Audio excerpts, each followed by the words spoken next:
Este é o P24, o seu dia começa aqui. Os democratas em festa na Convenção de Chicago. A menos de 80 dias das eleições que vão escolher o próximo presidente dos Estados Unidos da América, os democratas reúnem-se na sua convenção em Chicago. O estado de graça impera. Joe Biden desistiu de ser candidato e Kamala Harris fez o que muitos julgavam ser impossível. Uniu o partido e trouxe à campanha uma nova animação. A vitória anunciada de Donald Trump deu lugar à incerteza. Mais do que isso, a nomeação de Kamala e a sua escolha para a vice-presidência, o governador Tim Walz, conseguiu até inverter a tendência nas sondagens. À partida, a convenção que se iniciou esta segunda-feira dará lugar a uma celebração. Os democratas estão vivos. O que não quer dizer, no entanto, que estejam suficientemente fortes para uma vitória certa. Nas sondagens nacionais e nas que apuram intenções de voto nos 6 ou 7 estados decisivos, a diferença em favor dos democratas está dentro das margens de erro. Trump tem ainda influência no eleitorado mais conservador, no mundo rural, nas zonas mais religiosas e, de alguma forma, também no chamado Rust Belt dos Estados Unidos. E os democratas têm ainda de convencer franjas importantes do eleitorado mais progressista, em especial os jovens. Terão a presença de pesos pesados na convenção, de Obama aos Clinton, passando por Biden ou o governador de Estrela, influência no que vai acontecer a seguir? Serão trunfos com força suficiente para apagar o protesto nas ruas de milhares de pessoas contra o apoio do governo a Israel na guerra em Gaza?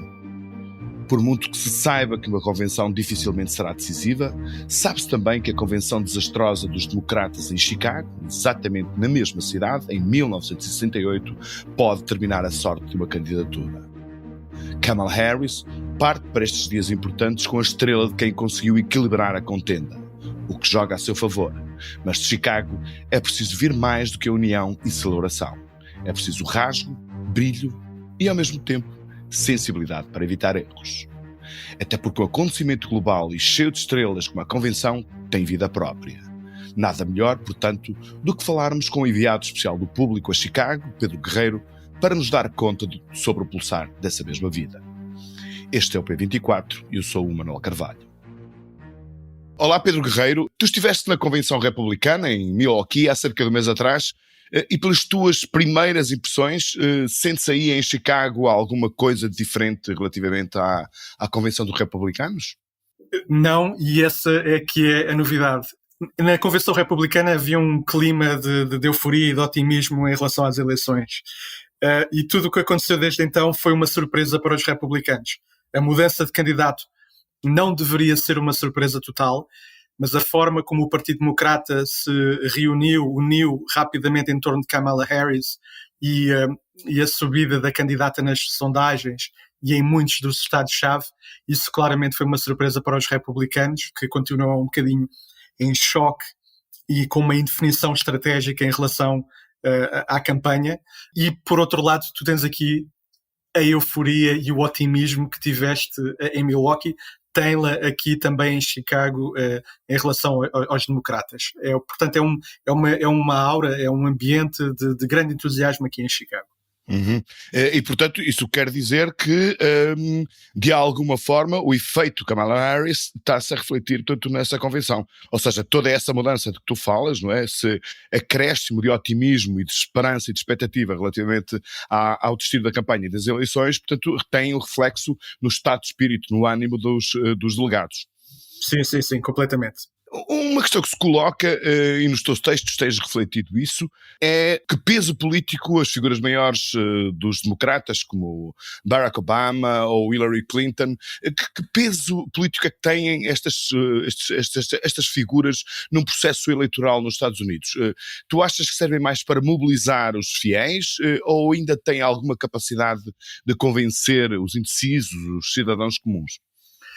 Bom, o efeito eleitoral é de facto uma incógnita, mas eu acho que o primeiro efeito que há de teres Barack Obama, Hillary Clinton, Bill Clinton, o próprio Joe Biden na noite de segunda-feira na lista de oradores da convenção afasta automaticamente, dúvidas houvesse, a ideia de que o Partido Democrata está dividido ou que não há consenso em torno de Kamala Harris. Certamente há críticos, mas são minoritários. O partido está unido, eu penso que isso terá peso eleitoral, terá peso na capacidade de mobilização porta a porta no terreno, que é diferente do epifenómeno das redes sociais que houve nas últimas semanas. Portanto, está claramente afastada a ideia de uma divisão. Repara, se havia divisão, era antes de Kamala Harris avançar e receber o apoio de Joe Biden e de Joe Biden desistir. E ainda há alguma mágoa da parte de Joe Biden, escreve-se, em relação a Barack Obama. Barack Obama não o salvou no mês final da sua candidatura. Há mágoa em relação a Nancy Pelosi, a figura maior do Congresso dos democratas, mas todas essas figuras, Barack Obama incluído, o casal Clinton incluído, surgem agora juntos, tal como Biden, a prestar apoio a Kamala Harris. Portanto, se havia divisão era antes, neste momento não há divisão, e eu acho que isso claramente terá alguma tradução junto do eleitorado. Agora, em que medida, não sabemos ainda. Claro, mas de qualquer forma já é possível teres uma ideia sobre a adesão, a mobilização das manifestações, ou da grande manifestação que foi convocada para as portas da Convenção, uma manifestação de protesto contra o apoio do governo dos Estados Unidos a Israel, ou se quisermos em defesa, portanto, da Palestina? Eu diria que, sem números oficiais a esta hora, eu diria que, tal como em Milwaukee, é uma manifestação que fica aquém daquilo que as organizações foram dizendo nas horas e dias anteriores ao evento. Há certamente milhares de pessoas próximas do recinto da convenção aqui em Chicago, mas não são de longe as dezenas ou centenas de milhares de pessoas que a organização foi falando. São também, eu não quero dizer que são sempre os mesmos, mas são claramente pessoas muito mobilizadas, muito militantes da causa, que fazem parte do conjunto de organizações representadas aqui por esta coligação de movimentos, mas não é um evento de massas, não vês famílias, não vês uma grande diversidade de rostos ou de perfis. As pessoas com que eu falei eram uma das quais eu descrevo no artigo da edição impressa, é um militante velha guarda, é um senhor de 70 anos, bastante radicalizado, devo dizer, muito crítico da comunidade judia americana e do seu apoio a Israel. Portanto, eu diria que não é nada de extraordinário comparando com o que foi sendo anunciado nos últimos dias. Há também, agora, a grande questão é ver nos próximos dias qual vai ser a ação dentro desta coligação de alguns grupinhos um bocadinho mais radicais que estão apostados em protagonizar distúrbios em torno da convenção. Mas, portanto, isso acontece, enfim, praticamente em todas as manifestações deste género, faz parte, digamos assim, dos rituais. Uma questão que se discute, ainda hoje se podia ler um artigo, uma reflexão bastante interessante no The Guardian, o jornal britânico The Guardian, onde se dizia que é ainda tempo de Kamala Harris corrigir, de alguma forma, portanto, o percurso que Joe Biden teve em relação à política com Israel. Isso parece expectável, que haja uma novidade qualquer, uma atitude mais crítica, mais exigente em relação ao governo de Israel, ou não? Estou a pensar na resposta porque não tenho grandes certezas em relação a uma mudança de política da parte de Kamala Harris. O que eu posso dizer aqui na convenção é que há um grupo de delegados à convenção que fazem parte internamente do movimento pró-palestiniano de delegados na convenção em Chicago. Sim, são 30, mas são 30 em cerca de 4 mil, não é? São 30, mas atenção, já têm o apoio, alegam eles, de várias centenas de delegados que estão dispostos a assinar um documento a pedir a inclusão de um apelo ao cessar-fogo na tal plataforma da Convenção Democrática, que é uma espécie de protoprograma eleitoral dos democratas. Eu tive a oportunidade de falar com um jovem delegado chamado June Rose, de Providence, portanto uma zona muito portuguesa de Rhode Island. Ele é um desses delegados desse movimento e eu perguntei-lhe diretamente isso, o que é que ele achava de uma possível mudança de atitude de Kamala Harris. Ele diz que há uma mudança de atitude, há mais empatia do lado dela, parece haver um bocadinho mais abertura, mas depois quando eu lhe perguntei, ok, mas efeitos práticos, a política dos Estados Unidos vai mudar em relação a Israel, vai mudar com uma nova presidente na Casa Branca, ele aí foi um bocadinho mais evasivo, mas vincou o seu apelo a Kamala Harris para, até do ponto de vista eleitoral, para não alienar algumas camadas do eleitorado muçulmanas, ali sobretudo no Michigan, que é um dos estados decisivos. Ele vincou esse apelo para Kamala Harris mudar de atitude. Agora, tendo em conta o bloqueio do Congresso, que haverá sempre, o bloqueio até de figuras e um vasto setor do eleitorado democrata que não é propriamente amigo da causa palestiniana, eu tenho muitas dúvidas que haja mudanças substantivas na política dos Estados Unidos em relação a Israel. Pode haver, no limite, mudanças em relação ao governo de Netanyahu, mas isso partirá mais da incapacidade de Netanyahu de responder sequer aos apelos dos próprios aliados. Como sabes e como tu também tens escrito, o governo de Netanyahu está crescentemente isolado na cena internacional. Portanto, se haver uma mudança, será mais por demérito de Netanyahu do que propriamente alguma mudança de fundo em Washington. Uhum. De qualquer forma, portanto, ainda hoje o secretário de Estado, Anthony Blinken, pronunciou, portanto, umas declarações bastante otimistas sobre a possibilidade, sobre o caminho em direção a um cessar-fogo.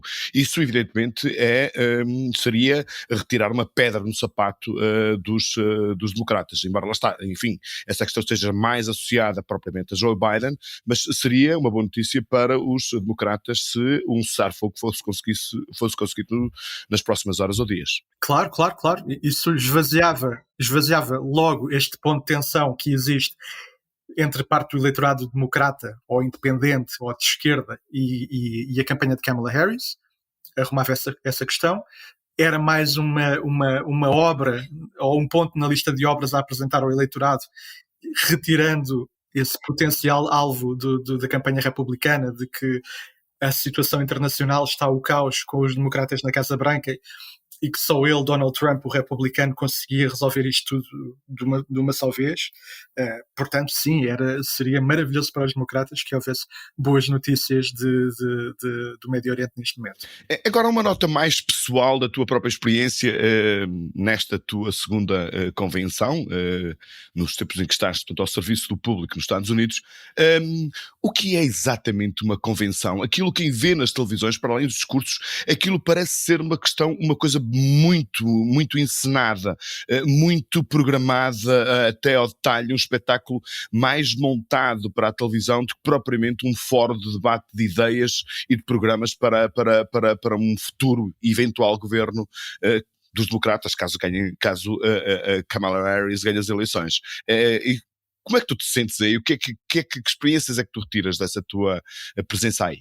Bem, eu acho que para alguém viciado em notícias e em política, isto não deixa de ser fascinante. É um evento incrível. Agora, de facto, há essa diferença, sobretudo em relação aos congressos dos partidos portugueses, em que há sempre momentos de crítica, de dissensão. Aqui, isto é um evento de campanha muito bem orquestrado do início ao fim, em que todos os oradores são escolhidos para fazer a defesa do candidato. Ponto final. Quando eu falo nos oradores do evento principal, que começa aqui ao final da tarde, já há muito de noite em Portugal, e que se repete segunda, terça, quarta e quinta.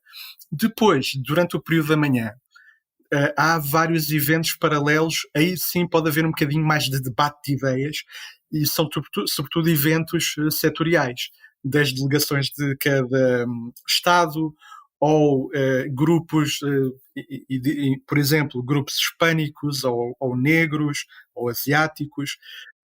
Hoje, a novidade na segunda-feira, e um exemplo de uma possível cedência do partido em relação a este bloco pró-palestiniano, é que hoje houve, pela primeira vez, um painel de debate de direitos palestinianos. Isso foi uma grande novidade aqui na Convenção. Mas é de facto nestes eventos paralelos e não no evento principal da convenção que há debate de ideias. À noite não há debate de ideias, há discurso e ponto final. E os apoiantes são incentivados a pegarem naqueles cartazes, nos balões, em fazer barulho, em aplaudir. Faz um bocadinho lembrar a filmagem de um programa, de um concurso de televisão, não é? Em que pedem às pessoas para aplaudir. E será pontuado também com performances de artistas pop. Fala-se que uma Beyoncé pode ainda aparecer esta semana em Chicago. Portanto, isto tem muito mais de espetáculo para a televisão do que propriamente de debate de ideias. Mas não deixa de ser muito, muito interessante. Muito bem. Pedro Guerreiro, muito obrigado. Continuação de bom trabalho. Obrigado.